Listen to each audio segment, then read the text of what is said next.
ধারণা করে কথা বলা নিষেধ ইসলামে। ইন্না যান্না লা ইউগনি মিনাল হাক্কি শাইআ, আল্লাহ বলেন ধারণা কখনো সত্যের বিকল্প হতে পারে না। আপনাকে সত্যটা জেনে বলতে হবে। আমরা এরকম সমাজে অনেক করি, অনেক আপনি পাবেন। ধরেন যে আপনাকে আপনার এক বন্ধু দেখলো, রিক্সা দিয়ে যাচ্ছেন, আপনার পাশে এক নারী বসা, তো সে অনেক কিছু খারাপ ধারণা করতে পারে। এরকম হয় না সমাজে? এমন হতে পারে যে আপনি আপনার ছোট বোনকে নিয়ে বেরিয়েছেন, হতে পারে না? কিন্তু আপনি তো একটা ধারণা করে ফেললেন অন্য কিছু। বা আপনার ভাগ্নিকে নিয়ে বের হয়েছেন, আপনার আপন খালাকে নিয়ে বেরিয়েছেন কোনো কাজে, ডাক্তারের কাছে, কিছু একটা হতে পারে। কিন্তু তাকে দেখেই আমি এদিক সেদিক বলতে আরম্ভ করলাম যে ওকে তো দেখছি এরকম এরকম এরকম। আছে না নাই?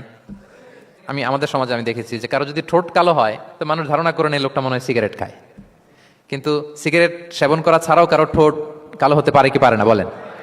এই যে এগুলো সমাজে প্রচলিত। বিয়ে করার পর ইমিডিয়েট যদি কেউ একটা গাড়ি কিনে বা হুন্ডা কিনে, এটা কি বলে বলেন তো?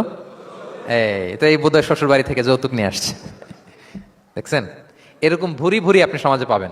আন্দাজে ধারণার উপরে আমরা অনেক কথা বলে ফেলি, কিন্তু নিশ্চিত না হয়ে আপনি কোনো কমেন্টসে যেতে পারবেন না, এটা একেবারে নিশ্চিত।